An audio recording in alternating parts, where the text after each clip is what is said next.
말씀의 제목은 개혁주의 신앙이란 무엇인가. 오늘 특별히 교리적인 면에 대해서 우리가 살펴보길 소망합니다.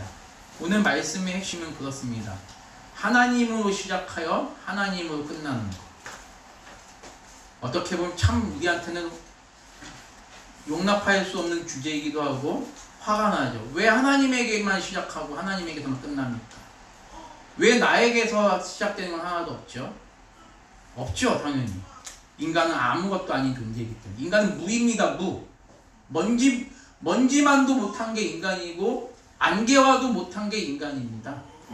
인간은 아무것도 아니에요. 인간은 있을 필요가 없어요. 오직 하나님만 남는 거예요. 좀 더 강하게 말씀드릴게요. 인간은 존재 자체가 없는 거예요. 하나님만 있는 거예요. 인간이 열심히 기도해가지고 하나님께 복을 받는다? 이단이죠, 이단. 내가 열심히 하나님께 예배드림으로 말미암아 하나님이 기뻐하신다?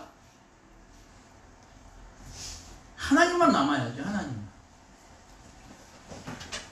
저는 1996년도 20살에 유태화 교수님이라는 분에게 칼빈주의라는 지금 이제 백석대학교 조직신학 교수님이신데, 유태화 교수님이라는 분에게 칼빈주의라는 과목을 처음으로 배우면서 개혁주의란 무엇인지 20살 때 처음으로 얘기를 들어봤어요. 그때는 무슨 말인지 잘 몰랐습니다.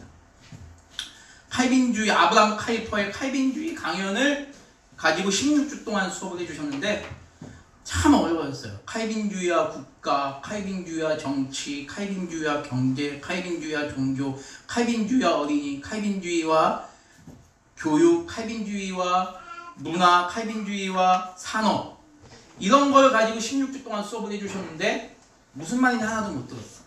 모르겠어요. 근데 유태화 교수님이란 분이 처음으로 저에게는 칼빈주의라는 말을 알려주신 분이십니다. 그리고 나서 군대를 갔다 오고 3년이 지난 2000년에 한성기 교수님이라는 분이 계셨습니다. 한성기 교수님이라는 분이 조직신학이라는 과목을 가르치면서 개혁신학의 가장 기초적인 것이 무엇인가를 알려주셨어요. 이래서 개혁신학이 이런 거구나. 4년 전에 유태화 교수님이라는 분이 말했던 내용이 이런 거구나. 아주 쉽게 설명을 해주셨던 분이 한성기 교수님입니다. 유태화 교수님이라는 분에게 칼빈주의라는 말을 들었고, 한성기 교수님에게 칼빈주의가 무엇인가를 수박 걸찾기식으로 배웠던 기억이 있습니다. 2001년도에 작년 10월에 우리 교회 말씀 사경에 오셨던 유종필 목사님에게 개혁신학을 추구하는 성도들이 얼마나 열정적이고 얼마나 눈물이 많아야 되는가를 배웠던 기억. 이분에게 세 과목을 들었어요. 기독교 윤리학, 종교와 사회 변동, 그 기독교와 토착화, 이 세 과목을 들으면서 개혁신학이라는 것이 이런 거구나라는 걸 조금 더 알게 되면서, 그거는 물론 이제 이분에게 배웠던 내용은 교리적인 부분보다는 실천적인 부분이었습니다. 우리가 이렇게 살아야 되는구나. 이렇게 우리가 하나님 앞에 즐겁게 살아야 되는구나. 그리고 드디어 개혁신학의 가장 중요성이 무엇인가를 깨닫게 해주신 분이 저한테 있었습니다. 우리 안양대학교 신학대학원에서는 모든 선배나 제 후배나 모두가 존경하는 김성봉 목사님이라는 분이 계셨어요. 이분에게 개혁신학이 왜 우리 삶의 유일한 원천인가를 깨닫게 되었습니다.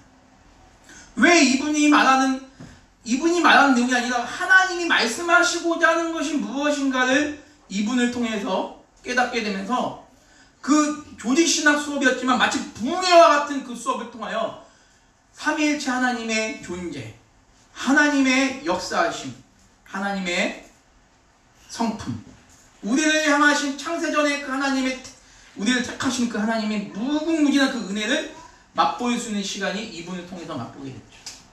그러면서 이분을 통해서 맛본 내용을 정말 이거는 저는 감히 참 이렇게 말씀드리는 게 좀 죄송하지만 칼빈보다도 뛰어난 분을 이분을 통해서 또 만나게 됐어요. 신학의 모든 내용을, 세상의 모든 학문이, 과학이나 예술이나 철학이나 모든 학문이 결국 이 성경 말씀을 증명하기 위해서 존재한다는 사실을 누굴 통해서 깨달으냐면 김영규 교수님 분을 통해서 깨닫게 됐습니다. 근데 너무 어려워요. 수업 시간이 무슨 신학 수업이 무슨 수학 시간이고 과학 시간이고 철학 시간이고 윤리 시간인 줄 알았어요. 너무 어려워서.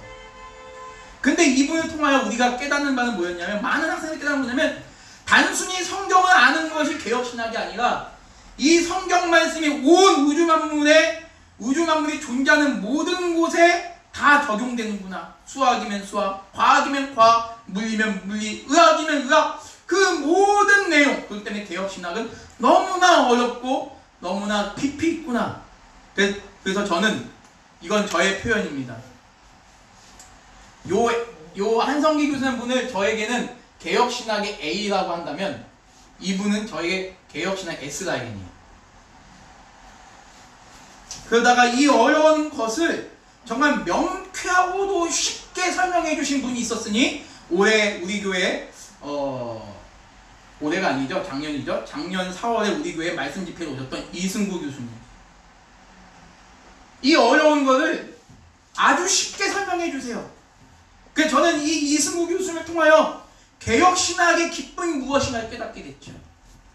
개혁신학의 기쁨이 무엇인가를 깨닫게 되고, 개혁신학이 얼마나 이것이 우리한테 참으로 소중한 것인가를 이분을 통해서 깨닫게 됐죠. 근데 이 개혁신학의 역사를 통하여 수많은 신앙의 선진들이 이 신앙의 내용을 지키면서 피를 뿌리며 숨져갔던 그 역사의 내용을 저는 라은성 교수님을 통해서, 또 라은성 교수님 재작년에 우리에게 말씀 사경 오셨던 이 라은성 교수님을 통해서 깨닫게 됐어요.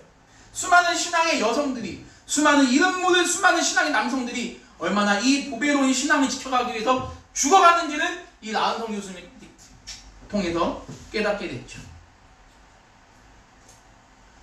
성경신학은 자유주의 신학자들이 많습니다. 의외로 구약학을 전공하는 분들 또는 신약학을 전공하는 분들 가운데 성경이 하나님의 말씀이 아니다라고 말하는 분들이 굉장히 많아요. 성경에는 하나님의 말씀도 있고 말씀도 아닌 것도 있다고 얘기하는 분이 의외로 조직신학이나 교회사보다 막상 성경을 연구하시는 구약이나 신약을 연구하시는 분들이 그렇게 많아요. 근데 참 감사하게도 최만수 교수님이라는 구약 교수님이 계세요. 이분을 통해서 우리가 추구하는 이 개혁신학적인 구약이 무엇이냐, 정말 그러니까 성경신학 가르치는 분인데, 이 성경신학 가르치는 분들이 막 감정이 막 풍성한 분들이 별로 없어요, 생각보다. 근데 이분은 되게 감정이 풍부해요. 열왕기상을 가르치고 에스겔을 가르치고 이사야를 가르치는데 막 눈물을 흘리면서 가르치시는 거예요. 어느 정도 가르치냐면, 여러분 이사야는 이런 사람입니다, 이걸 막 이런 식으로. 그런데 얼마나 그 시간이 즐겁고 복된 시간인지 몰라요. 너무 감사했어요. 그리고 조병수 교수님이라는 분을 통해 신약을 배웠는데, 이분을 통해서 신학을 배우면서, 야, 이 개혁 신학 입장에서 신약을 본다는 것이 얼마나 즐겁고 유쾌한 걸 깨닫게 됐어요. 귀한 스승님들이 있어서 이 개혁 신앙의 내용을 조금이라도 알게 됐는데, 제가 학부 4년, 신대원 신학대학원 3년, 일반대학원 2년, 그 현재 우리 이재신 목사님 박사과정을 공부하고 있는데 총 10년을 공부하지만 아직도 이 성경이 어렵다. 이 신학이 너무 어렵다. 아직도 어렵다. 우리 한국교회사의 그 수많은 그 신앙의 열정들을, 그 수많은 우리 한국교회의 역사를 이뤄가기 위해서 얼마나 많은 분들이 피를 뿌리며 숨겨갔고 얼마나 많은 분들이 핍박을 당했는지, 그 역사를 저는 이은선 교수님 한 분을 통해서 또 배우게 됩니다. 이러한 귀한 스승님들이 계셨기 때문에 개혁 신앙이 참으로 복되구나라는 사실을 깨닫게 됐고, 지금은 이제 이분들이 이제 은퇴할 나이가 다 넘어서서 이분들의 제자들이 이제는 강단에서 개혁 신앙을 성도들에게 외치고 있어요. 그 중에 한 분이 바로 전상범 목사님이 이제 다다음 주에 오시죠. 물론 전상범 목사님의 말씀이 여러분 듣기에는 매우 저 말씀은 내가 다 아는 내용인데 이럴 수도 있을 겁니다. 그러나 우리 개혁신앙은 뭐예요? 아는 것을 또 들으면서 그 아는 걸 통해 더 은혜를 누리는 거예요. 더 은혜를 누리고 더 그 안에서 더 하나님께 감사할 수 있는 그런 시간이 다다음 주에 우리 성도님들에게도 함께 열렸으면 좋겠어요. 우리 목사님이나 제가 여러분에게 함께 나누는 그 내용들은 이런 면에서조차도 역사적인 거예요. 우리가 어느 날 뚱딴지같이 이것을 설명하는 것이나 이분들은 또 누구에게 배웠겠습니까? 이분 또 그 위에 있는 신앙의 선배들에게 또 배우셨고 또 그분들은 또 누구에게 이 내용을 배웠겠습니까? 그분들은 여러분이 너무나 잘 알고 있는 메이첸이나 바빙크나 이런 분들에게 또 이런 내용을 배우고 바빙크나 메이첸은 또 누구에게 또 이런 내용을 배울까요? 그 윗대 선배들 계속 초대교회 교부까지 교부 신학의 중요성을 알려주신 분이 저에게 또 김광채 교수님 분이 계세요. 이분을 통해서 초대교회의 역사, 초대교회 교부들의 신앙이 어떤 것인가를 깨닫게 됐고 청교도의 열정, 청교도의 뜨거움, 청교도가 얼마나 성경을 수호하기 위해서 목숨 바쳐 행했는지를 전 누구를 통해서 배웠냐면 김홍만 교수님 한 분을 통해서 배우게 됐어요. 이런 분들이 제 지금까지 20년, 26년 신학을 공부하면서 개혁신앙을 조금이라도 부족하지만 조금이라도 저의 개혁신앙의 가르침을 형성해 주신 분입니다. 이런 분들이 이야기하는 모든 것들을 종합해서 우리 신앙의 중요성이 왜 중요한가? 왜 우리가 고백하는 이 웨스트민스터 신앙 고백이나 하이델베르그 요림답이나 도르트 신조가 왜 중요한가? 왜 이것이 성경 말씀에 가장 부합된 교리인가를 알려주신 분이 이종전 교수님 분이 계세요. 이종전 교수님 분이 계십니다. 이런 분들을 통해서 조금이라도 이 내용을 알게 되었고 이 내용의 기쁨을 알다 보니까 우리 사랑가득 교회 성도님들과 이 내용을 함께 나누는 것이 얼마나 기쁜지 몰라요. 이런 분들이 계시기에 오늘날의 저나 이재실 목사님이 있는 거예요. 그 윗대 선생들이 있었기 때문에 이런 분들이 존재하는 거예요.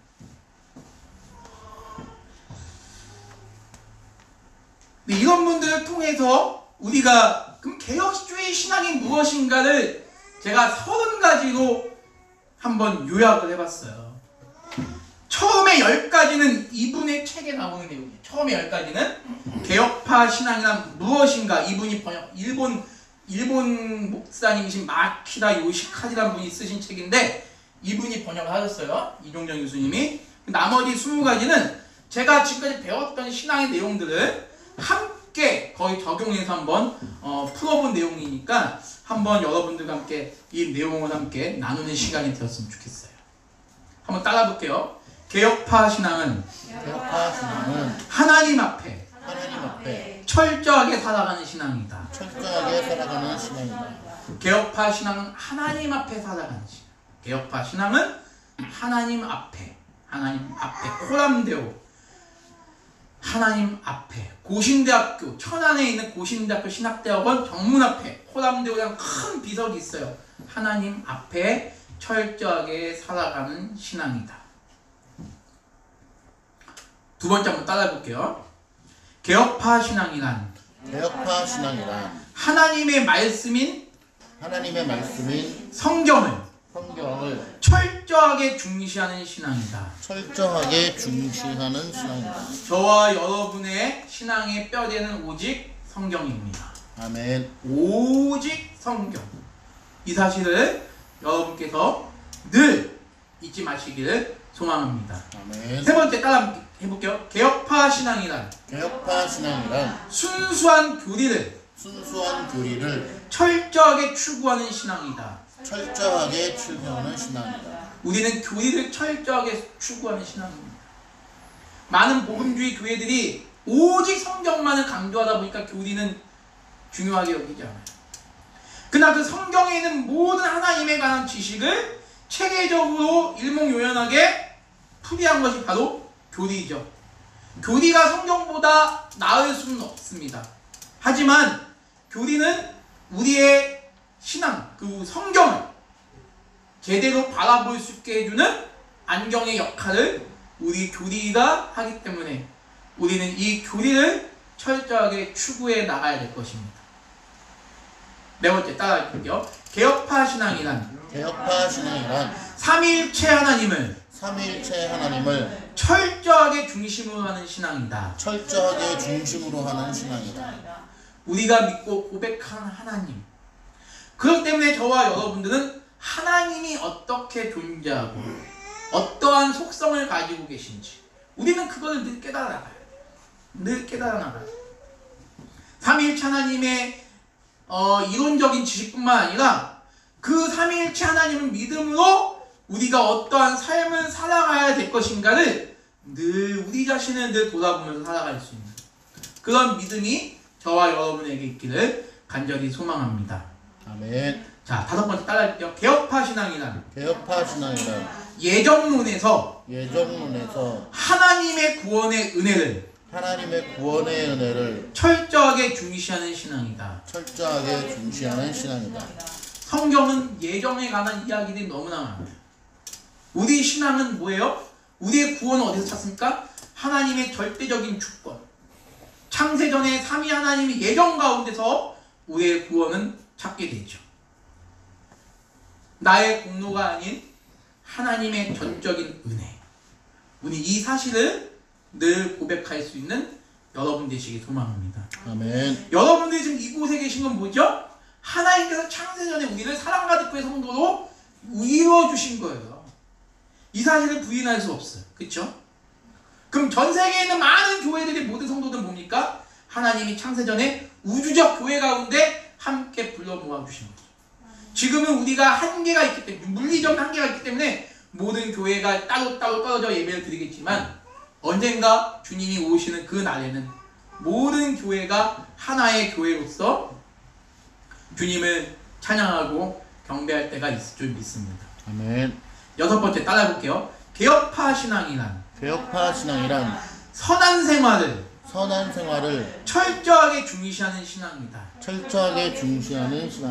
저와 여러분들은 그래요. 우리에게서는 뭐 선이 나올 수 없죠. 하지만 아까 목사님 오늘 말씀하신 대로 우리가 선을 행할 수 있는 은혜를 우리에게 주시옵소서. 늘 우리는 하나님께 그런 기도할 수 있는 믿음으로 선한 생활을 철저하게 중시해 나갈 수 있는 우리 믿음의 성도님 되시기 소망합니다. 아멘. 선한 생활의 가장 중요한 건 뭐냐면 오전에도 늘 목사님 말씀하시지만 삼위일체 하나님 앞에서 우리가 예배를 잘 드리는 것이 뭐다? 그것이 선한 생활의 출발이에요. 아무리 세상에 우리가 선행을 열심히 하더라도 우리가 하나님 앞에 예배자의 삶을 살지 못한다면 그것은 선한 행실이 아니다라는 사실입니다.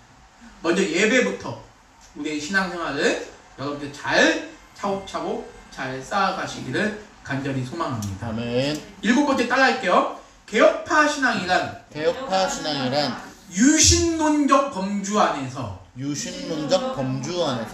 문화적 활동을 철저하게 존중하는 신앙이다.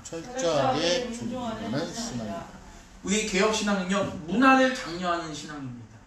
예술이면 예술, 체육이면 체육, 교육이면 교육, 그 모든 문화를 장려하는 신앙이에요. 여러분들 연극도 잘 보시고요, TV도 잘 보시고, 예술도 잘 즐기십시오. 그런데 여기서 전제 조건이 뭐죠? 전제 조건이 뭡니까? 여기서 유신론적 범주 안에서 하나님의 존재하심을 인정하는 차원에서 여러분이 문화를 즐기셔야 합니다. 그렇기 때문에 여러분과 여러분의 자녀들의 사명은 너무나 중요해요. 오늘날 하나님의 이름을 아니면 어떤 기독교적인 정신을 없애려고 하는 그 문화의 현실이 지금 우리 주변에 너무 많아요. 그렇기 때문에 우리는 그런 모든 것들 가운데서 정말 유신론적 범주 안에서 문화활동을 어떻게 장려할 수 있을까? 이것도 우리 사랑받을 교회가 해나가야 될 연구과제라고 저는 생각합니다. 유신론적 범주 안에서 문화적 활동을 어떻게 중시해야 할까? 그렇기 때문에 저는 그래요. 정말 개혁신학을 사랑하고 하나님 말씀을 사랑하는 사람들이 탤런트가 돼야 되고 음악가가 돼야 된다. 스포츠맨이 돼야 된다. 물론 이제 그거 쉽진 않지만 그렇기 때문에 개혁파 신앙이 어려울 수 있어요. 그럼에도 우리는 이러한 사명을 잘 감당해 나가야 될 줄 믿습니다. 8번째 따라해볼게요. 개혁파 신앙이란 성경적 예배를 철저하게 중시하는 신앙이다. 이 부분은 목사님께서 워낙 강조하시고 여러분들 너무나 잘 알기 때문에 더 큰 설명을 안 드리는데, 성경적 예배를 추구하는, 우리의 예배 자체도 날마다 성경 말씀에 근거해서 고쳐나가야 되겠죠. 그러한 자세를 가지고 우리 예배의 중요성을 깨닫고 살아가는 여러분 되시길 소망합니다. 9번째 따라할게요. 개혁파 신앙이란 장로주의 정치체제를 형성하고 철저하게 성경적 교회 정치체제를 유지하려는 신앙이다. 여러분에게 여쭤볼게요. 장로주의가 성경이 말하는 여러 정치 중에서 가장 좋은 건가요? 아니면 장로주의만이 유일한, 성경이 말하는 유일한 정치 원리인가요? 그죠? 장로주의만이 성경이 말하는 유일한 정치 원리입니다. 출애굽기나 여러분 열왕기 상하에 보면 장로주의 정치밖에 나오지 않아요. 근데 많은 오늘날 무슨 독립교회다, 회중교회다, 감독주의다. 감독주의의 대표적인 교회들이 어디죠? 감리교회와 로마 카톨릭이죠. 성공회도 마찬가지고. 우리는 뭐 서로 친하게 지낼 수 있겠죠. 하지만 엄밀히 말하면 성경적인 정치 원리는 장로주의 정치밖에 없다. 사실입니다. 10번째 따라해볼게요. 개혁파 신앙이란 교회의 자율성을 위하여 철저하게 싸워가는 신앙이다. 교회는 자율적인 단체입니다. 세상 어느 단체로부터도 구속받을 수 있는 권리가 없어요. 교회는 언제나 자율적이에요. 자율적인데 어디서 자율적이냐? 하나님 말씀 안에서의 자율성입니다. 하나님 말씀을 벗어나서 교회가 자율할 수 없어요. 자율적일 수가 없습니다. 근데 오늘날 교회는 자율성이라는 그 아름다운 미명하에 교회가 해야 되지 말아야 될 범위까지 나가는 경우들이 있어요. 이건 분명히 잘못된 겁니다. 분명히 잘못된 겁니다. 교회의 자율성은 어디까지나 하나님의 말씀 안에서의 자율성. 마치 우리 대한민국이 자유민주주의 국가예요. 자유를 추구합니다. 근데 그 자유는 어디 안에서의 자유죠? 그죠? 법 안에서의 자유인 것처럼 교회가 아무리 자율적이라 할지라도 하나님 말씀 안에서의 자율적이어야 된다 하는 것을 여러분께서 기억하시고, 또 한편에 이 하나님 말씀 안에서 자율적인데 이거를 국가나 어떤 정부의 권세가 이걸 막을 수도 없는 거예요. 특별히 그중에 가장 중요한 게 뭘까요? 바로 예배의 자유. 이 예배의 자유만큼은 우리가 반드시 지켜나가야 된다. 그 성경을 읽을 수 있는 자유, 뭐 이런 것들을 이제 말씀하는 거겠죠. 여기까지가 이제 우리 그 개혁파 신앙이란 무엇인가에 나오는 여기까지 핵심 주제입니다. 개혁주의 신앙이란 무엇인가 나와가지고 이 다음부터는 이제 제가 이제 풀이를 했습니다. 근데 이것이 막 인터넷에 막 떠돌아다니고 있어. 그래서 좋더라고요. 예, 아무튼 많은 분들이 이걸 퍼가가지고 감사하더라고요. 그래서 기분이, 이러면 안 되는데 기분이 좋더라고요. 예, 하나님만요. 그래서 하나님만 영광 받으시고 나는 사라지야. 이게 너무 어려워. 이게 생각보다 관종인가요? 이게? 아무튼 그렇습니다.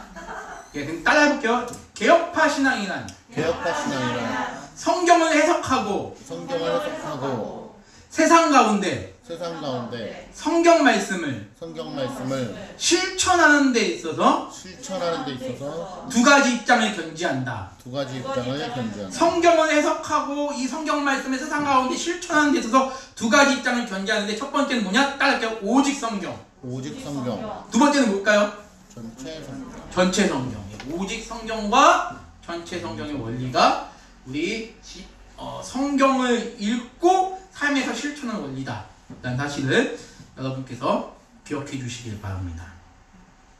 12번째 따라해볼게요. 개혁파 신앙이란 개혁파 신앙이란 정치와 교회의 교회의 분리를 철저히 추구한다. 철저히 추구한다. 국가의 위정자도 하나님이 세우신 분이시고 교회의 지도자도 목사님이나 장로님이나 하나님이 세우신 분이지만 동등하게 하나님이 세우신 분이, 그러니까 여러분 이걸 기억하시면 돼요. 국가와 교회는 동등해요. 왜? 하나님이 세우신 기관이나 면에서는 동등합니다. 하지만 분명하게 하나님은 국가가 해야 될 일, 교회가 해야 될 일을 분명히 구분해 주셨고 분리해 주셨어요. 이것을 기억해야 돼요. 근데 오늘날 가장 정치적인 교단인 기장교단은 굉장히 정치, 사회, 문화적인 모습의 목소리를 내요. 물론 저희도 낼 수 있습니다. 낼 수 있지만 그러한 교회의 역할이 세상을 뒤엎으려고 하거나 위정자를 내쫓으려고 하거나 위정자를 비판하거나 이러면 안 된다는 거예요. 물론 우리도 사랑가득 교회의 성도이기 전에 대한민국 국민이기 때문에 우리 대한민국 국민으로서 우리의 목소리를 낼 수 있어요. 낼 수 있지만 이것은 교회가 해야 되는 게 아니라 개인이 해야 되는 일입니다. 사랑가득 교회라는 이름으로 나갈 수 있는 게 아니에요. 사랑가득 교회라는 이름으로 어떤 정치를 해라 이렇게 얘기할 수가 없는 거예요. 개인의 이름 아니면 기관의 이름을 하세요. 기관의 이름으로. 교회가 아닌 기관들 있잖아요. 그럼 기관의 이름을 하시되 교회 이름을 할 수는 없는 거예요. 그렇기 때문에 정치와 교회는 분리되어야 된다는 것이 개혁파 신앙의 입장입니다. 이해가 되시죠? 무슨 말씀이신지? 네. 그 다음 13번째 따라합니다. 개혁파 신앙이란 모든 학문, 과학과 철학, 수학, 예술, 체육 모든 학문의 중요성을 철저히 존중하며 아까 전에 나온 얘기요. 문화활동을 장려하는 신앙이다. 개혁파 신앙은 세상과 따로 떨어져서 존재하는 신앙이 아니라 세상 속에서 세상과 함께 세상과 더불어 존재하는 신앙이다. 우리는 수도원 신앙이 아니죠.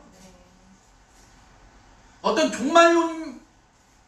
우리는 종말론적 신앙을 가져야 되는 게 맞지만 종말론적 사상으로 세상을 대해서는 안 되죠. 여러분 종말은 반드시 세상과 함께 합니다. 여러분들 세상과 종말이 동떨어져서 존재할 수 있는 게 아니에요. 저는 우리 은율이가 아빠처럼 군인이 되겠다. 열심히 군인 시키세요. 하은이가 우리 엄마가 아빠가 좋아할지 모르겠는데 아이돌이 되고 싶다. 아까 전에 아이돌 되려면 아까 7번에 유신론적 범주 아니에요. 그러지 못할 거면 아이돌 시키시면 안 돼요. 요즘 아이돌들 보면요 진짜 팬티만 입고 나온 거. 팬티도 그 무슨 이상한 팬티 있잖아요. 엉덩이 살 다 보이는 팬티. 네. 그런 거를 개혁파 신앙에서 추구하는 건 절대 아니에요. 그렇죠. 네. 너무 노골적이신데 그런 걸 추구하는 게 아닙니다. 여러분들 개혁파 신앙은 굉장히 젠틀한 신앙이에요. 여러분들 여러분들 좀 그거를 잘 기억해 주시면 되겠습니다. 수학 잘해야죠. 과학 좋아해야죠. 철학, 예술, 문학 다 이거를 장려할 수 있는 것이 개혁파 신앙입니다.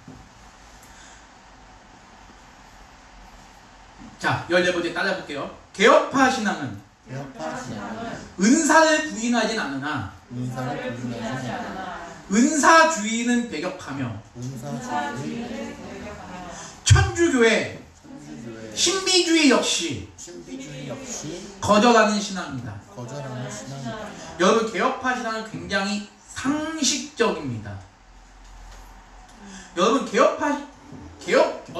여러분이 이제 어떤 가보시라는 얘기는 안 하는 건데, 개혁교회 가면 굉장히 무서운 개혁교회들도 있어요. 가면 말 한마디 했다가는 왠지 내가 나쁜 놈 같아. 다 사람들 날 쳐다봐. 아멘 해도 쳐다봐요. 주님 해도 쳐다봅니다. 얼마나 조용한 교회들이 있는지 몰라요. 저희 선배들 교회도. 그런데 그 교회는 제가 그 얘기해요. 저런 분들을 통해서 개혁 신학을 배우는 분들은 삭막하겠다. 저는 이런 표현이에요. 여러분, 지금부터 우리 하나님 앞에 우리 은유리가 지금 지금 은유리에서 기도할게요. 기도합니다. 나 혼자 주여. 근데 다들 조용히. 그럼 저는 이건 아니에요. 그리고 여러분, 물론 아주 조용히 기도하면서 간절하게 기도할 수 있죠. 근데 아주 조용한 걸 강요할 수는 없잖아요. 우리 이은정 이사님 마찬가지고, 우리 권민정 우리 집사님 마찬가지고, 간절하게 기도하는 게 잘못된 게 아니잖아요. 우리 권사님 기도하실 때 보면요, 되게 막 기도하시는데 그거 가지고 당신은 성경적이 아니야. 근데 그런 분위기가 어느 날 개혁교회 안에 되게 싹이 트고 있어요. 싹 트네, 싹 가요. 전 처음에 권민영 이사님이 막 되게 열정적으로 기도하시길래 자, 속으로 이런 생각이, 그런 말씀 지금 처음 드리는 건데, 권민정 이사님 우리 교회 오시기 잘했다. 다른 개혁교회 갔으면 아마 매장됐을 거다. 라는 생각이 들 정도였어요. 근데 아무튼 간에 교회는 통성기도하는 표현은 안 쓸게요. 소리내서 하는 기도도 잘못된 게 아니고, 조용히 기도하는 분들 보고 또 뭐라 그럴 수도 없어요. 또 조용히 기도하는 분들한테 왜 당신은 왜 열정이 없냐? 예수님도 땀이 핏방울이. 근데 여러분, 성경에 보면요, 예수님이 소리 질러서 기도해서 땀이 핏방울처럼 됐다는 기도는 없어요. 단지 땀이 핏방울처럼 기도했다는 기도만 있지, 원문에서도요, 예수님이 열정적으로 목이 터져서 기도해가지고 땀이 핏방울처럼 됐다는 기도는 없어요. 근데 많은 분들이 그 부분을 가지고 이렇게 해석을 해요. 야, 예수님도 땀이 핏방울이 될 정도로 기도했으면 얼마나 소리를 지르고 목이 쉬게 기도했겠냐. 우리도 그렇게 기도해야 한다. 옛날 오살리 기도원에서 이제 어떤 목사님이 그런 말씀을 하신 적이 있었는데, 그때는 제가 개혁 신앙에 대해서 잘 몰랐을 때지만 그럼에도 불구하고 저게 맞는가? 라는 생각이 들 정도였으니까, 아무튼 그건 아니라는 거죠. 무슨 말인지 아시겠죠? 네. 예. 그리고 우리는 신비주의 역시 여러분, 기독교는 신비의 종교입니까? 아닙니까? 신비의 종교죠? 신비의 종교 맞아요. 황당해요? 우리 권인일사님? 내가 아니라고 얘기할 줄 알았는데 신비의 종교라고 하니까 황당한 거 봐. 신비의 종교 맞아요. 신비로운 일이, 여러분이 생각하는 초월적인 신비로운 일이 일어날 수 있어요. 그거 부인하진 않습니다. 그러나 그 전에 그거를 기대하기 전에 이미 내가 생명을 가지고 살아가고 있는 게 기적이라는 사실을 먼저 인식하시고, 이 자연 만물이 살아가고 존재하는 게 기적이라는 걸 먼저 인식하시고, 이거예요. 쉽게 말하면 우리 삶 자체가 이미 다 기적에 충만해 있어요. 눈을 둘러봐고 동서남북을 보더라도 여러분, 이렇게 하늘공원 갔지만 그것도 기적이고, 어저께 양화지 갔을 때 수많은 선교사들이 자기 자녀들 죽어가는데도 복음 전하고 전염병 죽어가는 그 역사가 다 기적이라고요.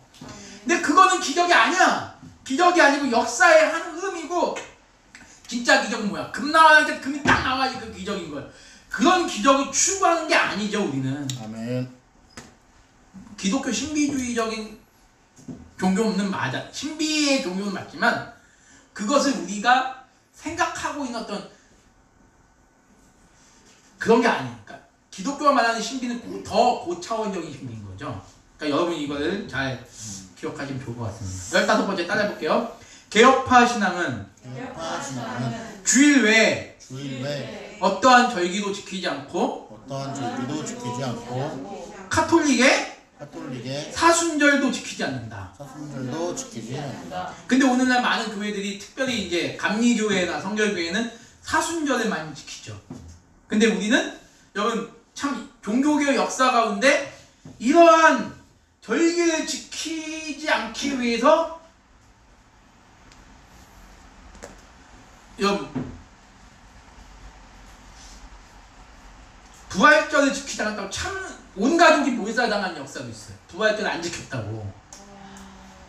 성탄절 때 간단하게 예수님의 탄생을 예배했다고 눈이 뽑혀진 뱃속에 아기가 빼내어지는 그런 순교를 당한 여성도 있어요.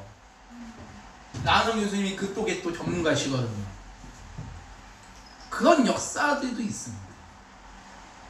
그럼에도 불구하고 여러분의 신앙의 선배들은 오직 성경적 절기만을 지키기 위해서, 성경적 절기가 언제죠? 주일이죠. 이 주일을 끝까지 지키기 위해서 노력을 했다.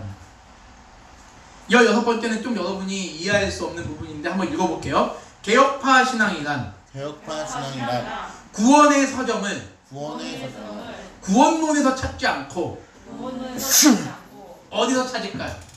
여러분 어디서 찾을까요? 신론에서 찾는 신앙. 신론. 왜 신론에서 찾을까요? 개혁파 신앙은 구원의 서점을 구원론에서 찾지 않고 왜 신론에서 찾을까요? 그렇죠. 삼위 하나님의 창세전의 예정과 작정에서 시작을 합니다. 어느 날 갑자기 여러분 우리 사랑하는 우리 사랑 가득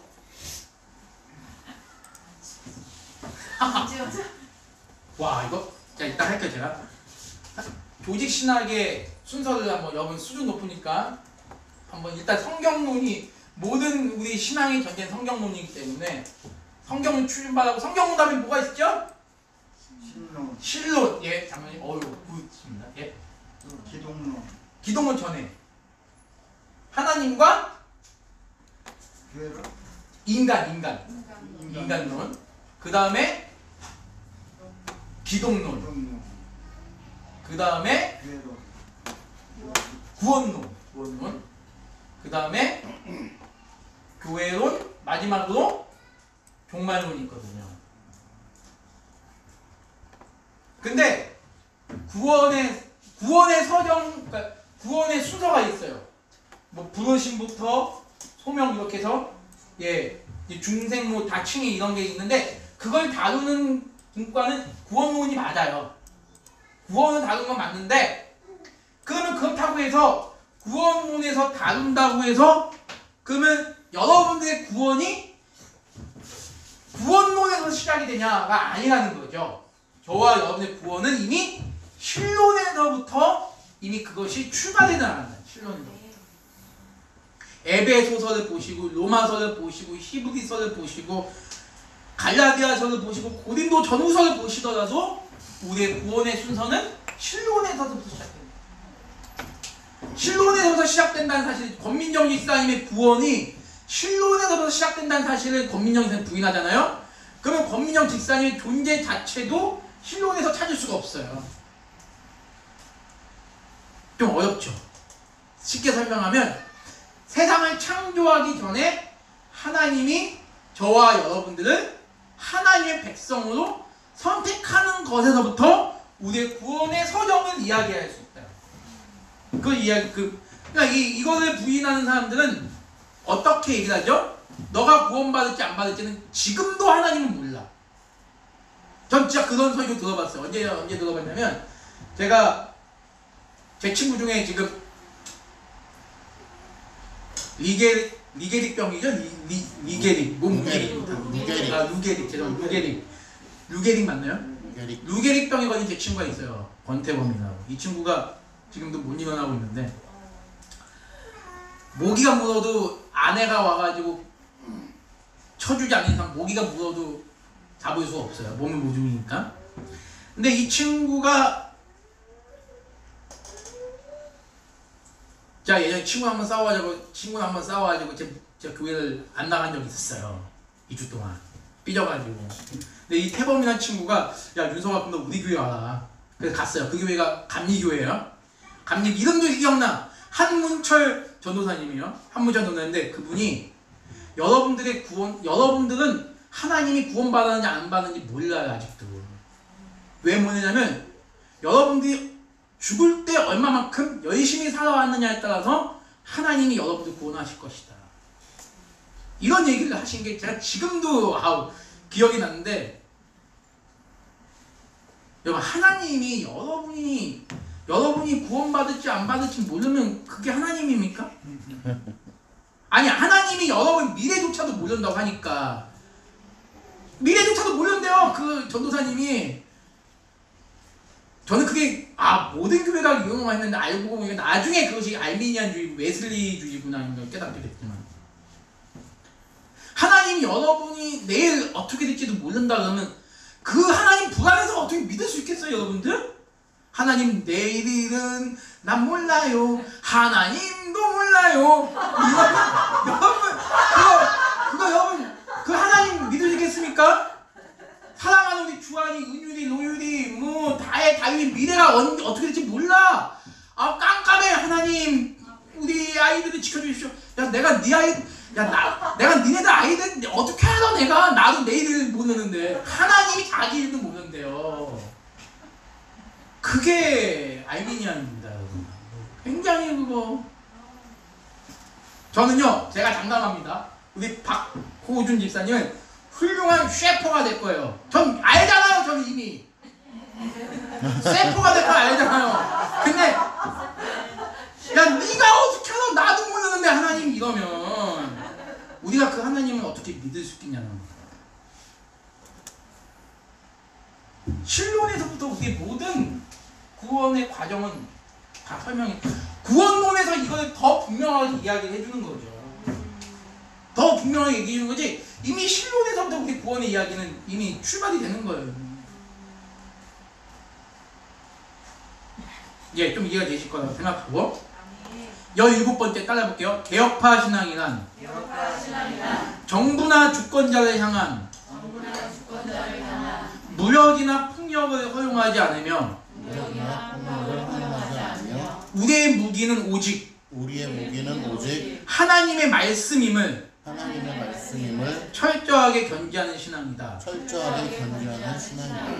동성애를 막 하려고 그래요. 예를 들어서 정부에서 동성애를 합법화시키려고 그러고 낙태 합법화시키려고 그러고 막 하려고 그래요. 그럼 우리는 청와대 가서 돌 던져야 되는 게 아니라 대통령을 끌어내라고 막 이렇게 아니라 우리가 할 수 있는 건 뭐예요?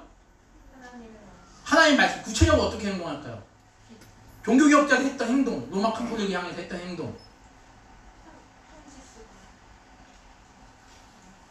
대자보를 써가지고 우리 의견을 밝힌다는가. 근데 그것도 교회 이름을 하는 것이 아니라 각자 하셔야죠. 대자보를 써가지고 이렇게 들고 있는 것도 장로님 혼자서. 아니 한 몇 명 같이 갈 수도 있어요. 근데 그거를 사랑받을 교회 일동 이렇게 하면 안 되는 거죠. 근데 어느 그 이상한 교회 보면 우리는 북한 김정은을 환영한다. 어느 교회 성도 일종. 근데 어느 교회인지는 몰라도 거기 교단명이 있어요. 한국 기독교 장로회 이렇게. 그러면 얘네가 어딘지 딱 아는 거죠. 우리는 동성애 합법화를 절대적으로 찬성한다. 한국 기독교 장로회 어디 성 담임 목사 왜 장로 누구 왜 성도 일동 이런 식으로 현수막. 이거는 아니라는 거죠. 여러분이 동성애에 찬성하고 싶으십니까? 그러면 개인으로 나가십시오. 그러면 안 되겠지만. 자, 18번째 따라해봅니다. 개혁파 신앙은 성직의 계급을 인정하지 않는 신앙이다. 천주교는 신부님이 다 계급은 나눠져 있어요. 주임인 신부, 본당 신부, 보좌 신부, 뭐 사제, 보제, 부제 막 별 되게 많아요. 감리교회도 가운 목산수 받을 때 감리교회도요 목산수 가운이 같지가 않습니다. 우리 장로교회는 목산수 가운이 두 가지죠. 하얀색과 검은색. 빨간색이나 보라색 그런 거 없죠. 감리교회는 빨간색이나 보라색 가운이 있어요. 빨간색 가운은 5년에 한 번씩 가운을 바꿔요. 감리교회는 처음에는 보라색 가운, 처음엔 검은색 가운, 5년 지나면 보라색 가운, 5년 지나면 빨간색 가운, 5년 지나면 녹색 가운, 그럼 나머지 5년 지나면 20년 차잖아요. 20년부터 죽을 때까지는 주황색 가운이에요. 이것이 감리교회의 계급을 나타내고 있어요. 절대 우리는 성직의 계급이 없습니다. 그렇다고 성직의 계급이 없다고 제가 나중에 목사안수 받았는데 제가 목사는 나이가 많다고 이재식 목사 이건 아니라는 거죠.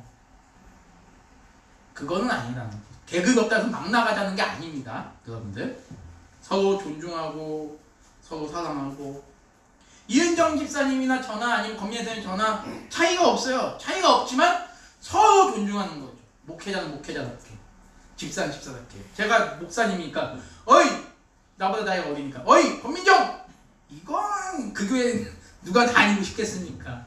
그렇죠? 그런 이야기입니다. 그 다음에 19번째 따라해볼게요. 개혁파 신앙이란 인간론 중심이 아닌 신론 중심의 신앙이며 그리스도론 중심인 복음주의와도 구별되는 신앙이다. 이거 어디 뭐야 이게? 그게 있어요? 내가 쓴 건데 제가 쓴 다른 죄송해요. 여러분 생각보다 이 글이 굉장히 유명합니다. 강도사님이 쓴 글이지만 굉장히 유명해요. 진짜로. 그래서 복음주의가 좋아요, 여러분. 복음주의란 말이 나쁜 게 아니에요. 우리는 복음주의잖아요, 여러분들. 근데 사회에서 통용되는 복음주의는 솔직히 자유주의가 돼버렸어요, 지금.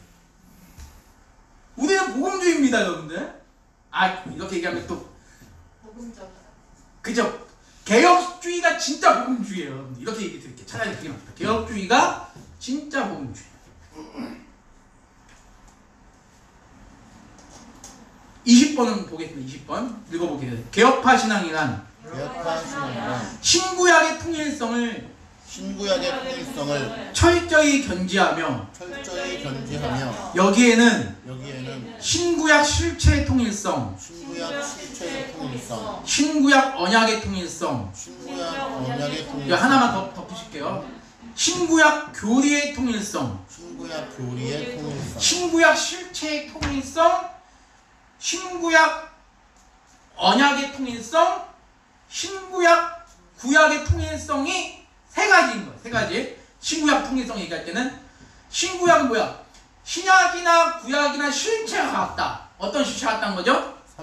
그 삼위일체 하나님이 주인이 되시면 실체가 같다는 거고, 언약의 통일성은 뭐야? 구약에서 하나님께서 이스라엘 백성들에게 맺으신 언약은 신약에서 영적인 이스라엘인 저와 여러분에게 맺으신 언약과 같다. 나는 너의 하나님이 되고 너희는 나의 백성이 될 것이다. 이 언약. 그 교리는 뭐예요? 구약의 교리나 신약의 교리나 같아요. 구약은 신약은 오신 예수님을 믿고 구원을 받고, 구약은 오실 예수님 믿고 구약을 받는 건데, 많은 분들이 구약은 예수님 오시지 않았는데 어떻게 구약시대 사람들이 예수님을 어떻게 알았겠느냐, 하나님이 다른 구원의 방식이 있었을 것이다 라고 이야기하는 분들 계세요. 근데 요 최만수 교수님 분은 지웠구나. 최만수 교수님 분이 얼마나 이걸 강조했는지 몰라요. 여러분, 신약이나 구약이나 우리는 둘 다 동일한 예수 그리스도를 믿고 구원을 받는 겁니다. 이거를 강조했어요. 교리가 같아요. 신약이든 구약이든 정말 같습니다. 금방 끝낼게요. 21번 따라해볼게요. 개혁파 신앙이란 카톨릭, 이거 뛰어넘은 건 뛰어넘을게요. 카톨릭의 화채설을 배격하며 카톨릭의 화채설을 배격하며 루터주의 공제설도 부인한다. 루터주의 공제설도 공제설은 뭐냐면요, 이게 성찬식 할 때 이게 예수님의 그러니까 이게 떡이라고 여기 빼는 떡이면 여기에 뭐가 있는 거죠? 여기 뭐가 있는 거죠? 떡 주위에 뭐가 있는 거라고 믿는 거냐면 루터교에서는 이 떡 주위에 실제로 예수님의 살이 붙어 있다고 믿는 거예요. 그래서 이걸 성찬식 때 이걸 먹는 거예요. 이게 공제설입니다. 공간에 실제로 존재한다는 공제설이에요. 근데 공간에 실제로 존재해서 공제설, 약자로 얘기하는 건데 우리는 실제 예수님의 피와 살로 여기지 않죠. 어떻게 여기는 거죠? 우리는 영적으로 예수께서 이곳에 임재하신다라는 개념으로 우리는 예수님의 피와 살에 참여하는 개념입니다. 여러분 실제 공간적으로 예수님의 여기 살이 있으면 예수의 살맛이 느껴져야 되죠. 이런 살맛이 느껴져야 되죠. 자, 22번 따라볼게요. 개혁파 신앙은 종말론에 있어서 무천년설을 지지하는 신앙이다. 물론 이제 개혁 교회 가운데 전천년설을 믿는 교회들도 있긴 합니다.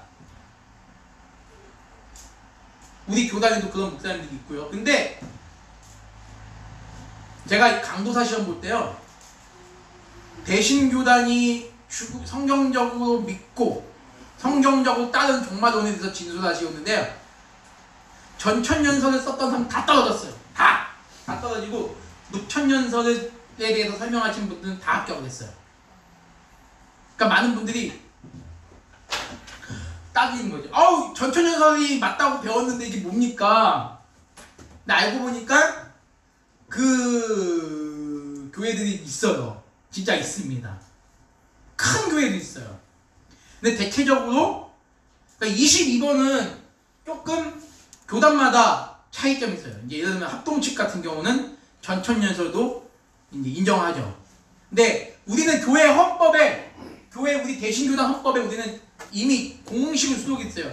우리 교단이 추구하는 종말론은 무천년설이다 라고 해요. 무천년설이 뭔지는 시간이 없기 때문에 여기서 목사님에게 설명을 들으시면 될 것 같습니다. 그 조직신학 대전공이세요, 목사님.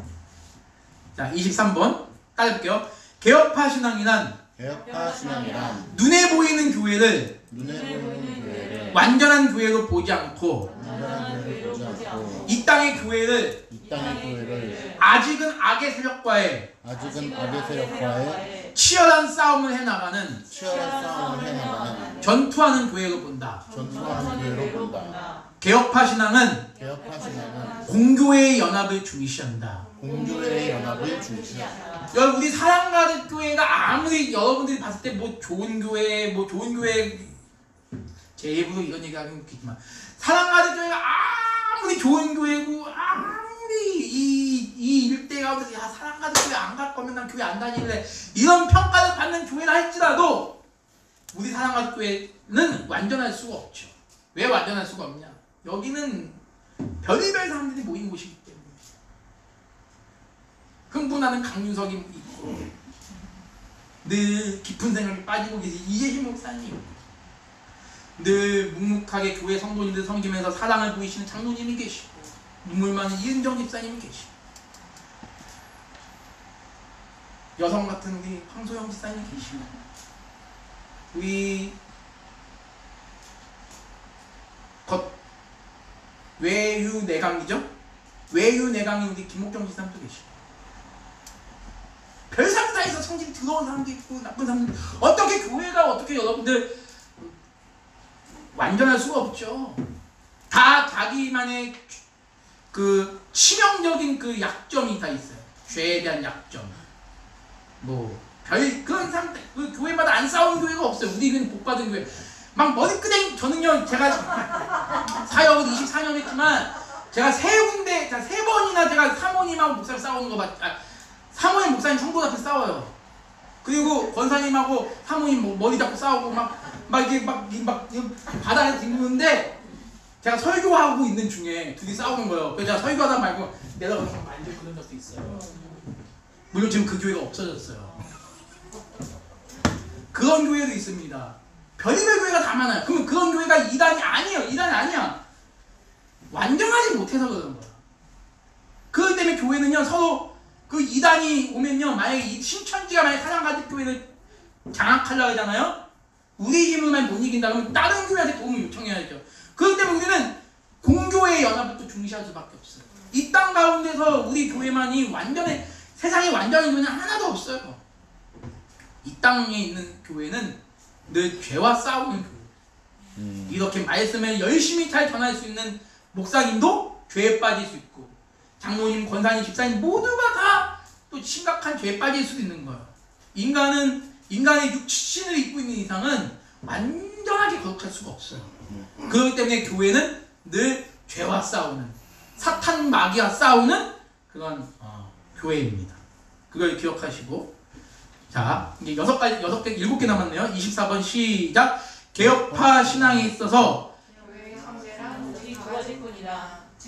죄송합니다. 아무튼 그래요. 좋았어요. 두 가지뿐이다. 세례와 성찬이에요. 천주교는요 7개의 성례가 있어요. 종부성사, 죽기 전에 하는 성사. 죽기 전에 하는 성사를 받아야 구원받아요. 죽기 전에 이마에 물을 떨어뜨리고 손가락 2개로 이마를 찍어주면서 성부, 성자, 성령의 이름으로 당신의 영혼은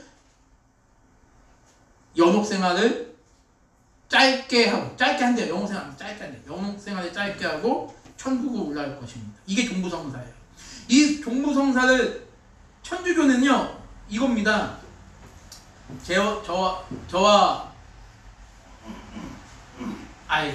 예를 들게요. 정찬 집사님하고 황소희 집사님이 할머니가 되고 할아버지가 됐어요. 아들 은율이가 이제 한 나이가 한 40 정도 됐어요. 두 분이 천주교 신자야. 근데 은율이는 천주교를 믿지 않아요. 그냥 아무 신도 안 믿어. 지금 멋대로 살아요. 근데 은율이가 아픈데 종부성사는 죽기 전에만 받는 게 아니라 아플 때도 받거든요. 얘가 종부성사를 받으면 왠지 얘는 구원받을 수 있을 것 같아. 이렇게 해서 신부님이 데리고 와요. 그래서 그 종부성사를 받으면 구원을 받는 거예요. 지금까지 뭐 예수님을 구주로 영접하지 않는 간에 종부성사 받으면 구원을 받는 거예요. 혼인성사라는 게 있습니다. 천주교는 혼인할 때 반드시 성사를 해야 돼요. 얘네는 혼인이 성례입니다. 이거 성찬과 세례가 성례예요. 그래서 혼인 때 성례를 받으면 성당은 그 후에 성당을 안 가도 돼요. 1년에 한 번만 오면 돼요. 1년에 한두 번만 와도 구원을 받는다는 거예요. 이게 우리랑은 전혀 다른 개념. 이 칠성례랑 종교개혁자들이 얼마나 싸웠는지 몰라요. 자, 25번 읽어보겠습니다. 이거 따라해볼게요. 이거 보이십니까, 여러분들? 네. 예, 한번 읽어볼게요. 시작! 개혁파 신앙이란 한 번 구원받은 성도의 구원을 전혀 의심하지 않는 신앙이다. 성도의 구원을 이끄시는 분은 오직 삼위일체 하나님을 믿는 신앙입니다. 자, 우리 박호준 일사님이 너무 신앙생활 열심히 했어요. 이은정 일사님도 신앙생활 너무 열심히 하고 있어요. 맨날 서로 기도하고 여보 이거 주여 기도했는데 어느 날 갑자기 박호준 일사님이 배가 고파가지고 도둑질을 했어요. 아내가 먹을 걸 안 줘. 뭐 잘못했나봐요. 아내가 먹을 거 안 줘가지고 편의점 가서 도둑질 했어요. GS25에서 도둑질 했는데 하나님이 딱 보더니 우리 박호준이 날 잘 믿는 줄 알았는데 얘가 도둑질 했네. 너는 구원 취소. 아까 그 얘기랑 똑같잖아요. 저 사람이 어떻게 될지 모르기 때문에 구원받을지 그거 하나는 모른다. 이건 똑같은 얘기예요. 근데 우리는 한 번 구원받은 성도의 구원을 전혀 의심하지 않죠. 그렇다고 해서 한 번 구원받았으니까 막 살아야 되겠다. 두 가지가 있습니다. 막 사는 구원파, 막 살면 안 된다는 구원파. 두 가지가 있어요. 막 살면 안 되는 구원파가 어디냐? 대표적으로 우리 여기 안양에 서울중앙교회는 이완 목사님, 거기는 한 번 구원받은 성도는 절대 죄를 지면 안 된다는 입장이에요. 그리고 조이성 아시죠? 부천 역곡 조이성, 그 사람 막 죽이고 했던, 아시죠? 그게 구원파 이름이 있는데 무슨 조이성에 그 유병원은 거기 헷갈려. 거기는 뭐예요? 그렇죠. 한 번 구원받았으면 막 살아야 된다는 입장이에요. 그 다음에 사람도 막 죽이고 막 그러는 거예요. 거기 교리에서 이탈된 사람 다 죽였어요. 경찰에 붙잡혔죠. 그렇다고 그들이 막 망나니같이 살진 않았어요. 그런데 사람 죽이는 건 굉장히 잘 죽이더라고요. 거기서 죽은 사람이 17명이었어요. 그래서 예전에 TV에서 나오고 그랬는데 20년 벌써 그게 꽤 됐죠. 그런 구원파가 있어요. 물론 저와 여러분들 구원파는 맞죠. 구원파잖아요, 저와 여러분들도. 그렇지만 그들과 다른 구원파죠. 자, 26번 읽어볼게요. 시작. 개혁파 신앙이란 결코 사변적이지 않다. 개혁파 신앙은 경건을 철저히 추구한 신앙이다. 그렇기 때문에 우리는 우리의 신앙을 이렇게 불러줄 것이다. 개혁파 경건주의. 개혁주의는 전도하지 안 해. 개혁주의는 기도 안 해. 개혁주의는 찬송도 잘 안 해. 이게 어떻게 보면 제가 아까 말했던 쌍막한 개혁주의를 보신 사람들의 모습이에요. 진짜 개혁 신앙을 추구하는 분들 중에 기도를 왜 해야 되는지 그런 얘기는 안 하지만 기도를 그런 분들 많고요. 전도도 안 하고 막 그래요. 근데 우리는 아닙니다. 오히려 구원받은 하나님의 백성일수록 더 하나님을 예배하고 더 하나님께 열심히 기도하고 더 전도하고 그렇게 살아야 되겠죠. 그것이 바로 개혁파 경건주의다. 27번은 조금 어렵습니다. 그렇죠? 27번은 나중에 목사님께서 여러분에게 친밀하게 따뜻하게 설명해 주실 걸 믿고 28번 한번 읽어볼게요. 시작. 개혁파 신앙이란 타 종교가 인류에게 미치는 긍정적 영향을 부인하지 않는다. 그러나 구원은 오직 예수 그리스도를 믿는 믿음으로만 얻는 것임을 믿으며 그렇기 때문에 종교다원주의를 철저히 배격하며 WCC와 같은 모임은 이단적인 회로 간주한다. 여러분 친구 중에 천주교 믿는 신자가 있거나 불교 믿는 신자가 있거나 아예 안 믿는 신자, 여러분 친구 중에 이슬람교나 힌두교가 있어도요 친하게 지내세요. 하지만 그들이 구원은 우리 불교에도 있고 힌두교에도 있어 이러면 그때는 거절하셔야 돼요. 그거는 나는 너랑 밥도 같이 먹을 수 있고 너랑 어디 놀러 갈 수 있지만 너의 그런 생각만큼 난 철저히 나는 거부할 거야. 반대 이렇게 하셔야 돼요. 이해가 되시죠? 네. 그 다음에 29번 한번 읽어볼게요. 시작. 개혁파 신앙은 택자를 향하신 하나님의 열심을 신앙으로 고백하기 때문에 전도를 중요시한다. 그러나 그 전도의 방식은 복음주의와의 전도 방식과는 현저히 다르다. 우리 개혁파 전도 방식의 핵심은 현재 불신자라도 창세전에 하나님께서 정하신 택사라고 믿고 그가 지금 당장 예수님을 믿지 않는다 할지라도 언젠가는 믿게 될 것인 확신을 가지고 온 마음과 정성을 다해 그 불신자의 영혼을 진심으로 사랑하며 기도하고 전도하는 것이다. 그렇기 때문에 지금 당장 복음의 반응을 요구하지 않는다. 여러분 수련회 가면 전에 우리 학생들 데리고 수련회 많이 갔는데 되게 은혜로워요. 막 불이 막 붙는 것 같아. 이 땅의 황무함을 보소서 오 주의 나라 이 땅에 임하소서 아멘. 하나님께 영광의 박수. 자 지금부터 여러분들 주님은 이 시간에 영역 80분 일어나세요. 일어나십시오. 안 일어나네? 아직 구원을 못 받았나? 그러니까 안 일어나? 그럼 일어나. 어떡하냐? 혼나겠다. 다 일어나요. 일어나요. 구원받은 우리 학생들에게 하나님 박수. 이런 수련회가 되게 많아요. 지금 당장 복음에 반응을 해야 돼요. 근데 저도 담임 목사님이 그때 전도사였죠. 전도사님 쟤네 안 일어나면 빨리 일어나게. 저도 빨리 일어나. 그러니까 어떤 여학생이 저한테 이만하는 거예요. 온 지 얼마 안 된 교회 온 지 얼마 안 된 친구였는데 어떻게 친구가 수련회 왔는데 교회까지 오고 저는 아직 잘 모르겠다고. 그게 솔직한 거잖아요. 난 아직 잘 모르겠다고. 내가 너네 안 일어나 목사님 혼나 빨리 일어나. 그러니까 얘네들이 어쩔 수 없이 일어나는 적이 있어요. 이게 참 무서운 거예요. 여러분 바로 예수님을 나의 구주로 영접하겠습니다. 일어나야지 안 일어나고 왜? 막 이런단 말이에요. 그럼 청소년 사역자들 많습니다, 여러분들. 그게 과연 맞는 것인가? 물론 지금은 그 여학생이 예수님 잘 믿어요. 잘 믿는데 물어보면 그때 그래서 아니요. 나중에. 그러니까 우리는 그래서 개혁신앙에서 가장 중요한 게 뭐냐면 말씀을 들었을 때 은혜를 못 받았다고 해서 그 사람이 너는 하나님의 자녀가 아니야. 너는 믿음이 약할 수도 있겠죠. 너는 하나님의 자녀가 아니야. 너는 너의 구원을 의심해봐야. 이렇게 얘기할 수 있는 게 아니에요.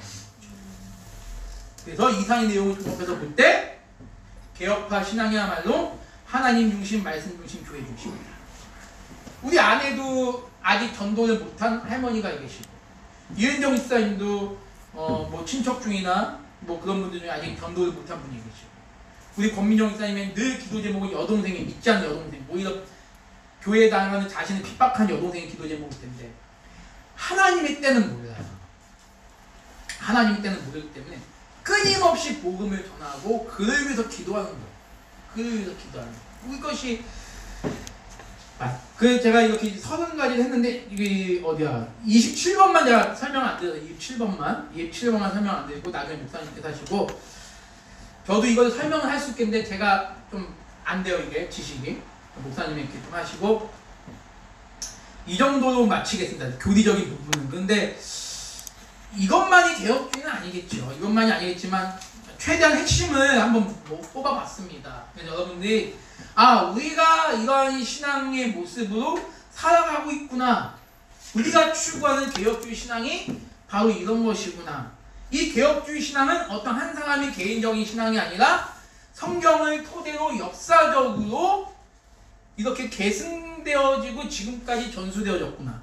이 신앙을 우리 사랑받은 교회는 우리 다음 세대, 우리 이웃에게 전해야 될 사명이 있구나. 이 사실 여러분이 기억하시고 또 하나님 말씀을 오늘 오전에 목사님 말씀하신 대로 하나님 말씀을 더욱더 잘 알아가실 수 있는 여러분과 저가 되기를 간절히 소망합니다.